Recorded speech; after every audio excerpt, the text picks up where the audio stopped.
I denne video gennemgår vi den grundlæggende konfiguration af ZLX24S-kontrolkortet, som kan styre en række forskellige svingdørsoperatører.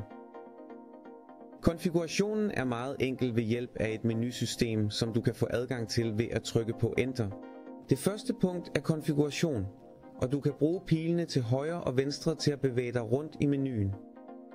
Tryk på Enter for at se indstillingerne i konfigurationen, som for eksempel motorindstillinger,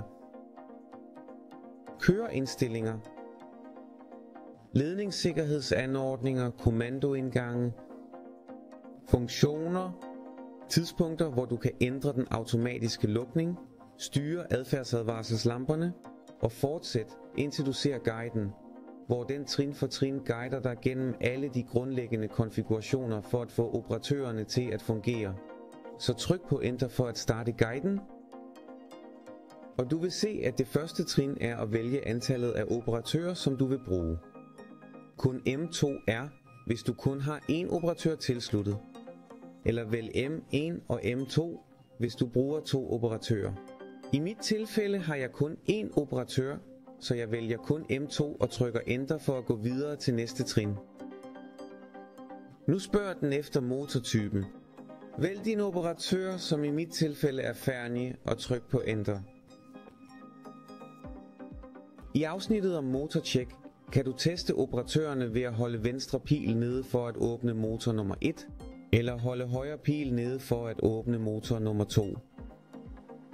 Hvis en af døråbnerne bevæger sig i lukkeretningen, skal du følge instruktionerne på døråbneren for at vende retningen.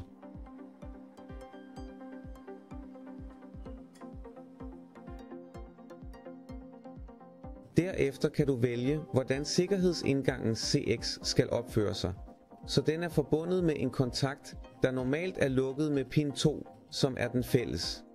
Der er flere muligheder for sikkerhedsanordninger, men den mest almindelige er C, som vil åbne døren, mens den lukker. Jeg har en fotocelle tilsluttet i pin CX, så jeg vælger C1 for at aktivere den. Jeg har ikke tilsluttet noget i de andre sikkerhedsindgange, så jeg lader dem være slukket.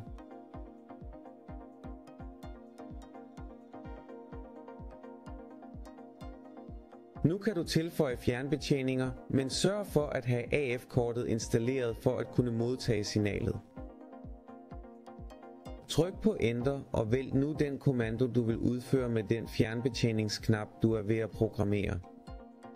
Trin for trin vil gøre det muligt at åbne og lukke, mens sekventiel også vil gøre det muligt at stoppe porten mellem en åben, stop, luk, stop sekvens.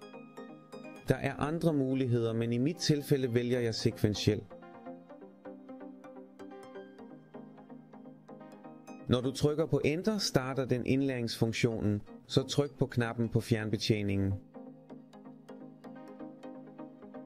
Hvis du ikke vil programmere flere fjernbetjeninger, skal du trykke på Escape eller vente, indtil indikationsbjælken er fuld. Det sidste trin er kalibrering af kørslen, hvor kortet lærer hele kørslen. Når du trykker på Enter, vil den lukke alle portene og derefter åbne dem. Når alle portene er åbne, er kalibreringen afsluttet, og du kan begynde at teste det hele. Når tavlen ikke er i menusystemet, kan du bruge venstre pil til at sende en åben kommando og højre pil til at sende en lukket kommando.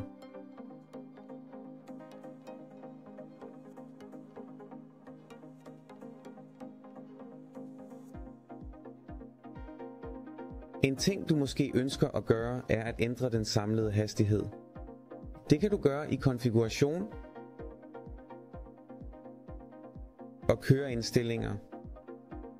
Åbningshastigheden er som standard sat til 70%, så i mit tilfælde vil jeg ændre den til 100%.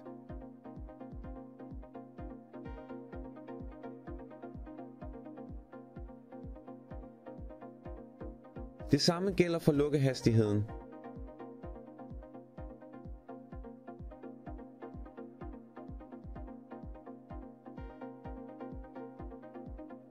En anden almindelig mulighed er den automatiske lukning, som du kan aktivere ved at gå til konfiguration og tider.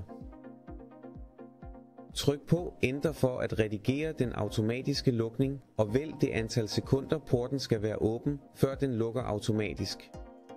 Der er mange flere muligheder, så jeg opfordrer dig til at tjekke manualen.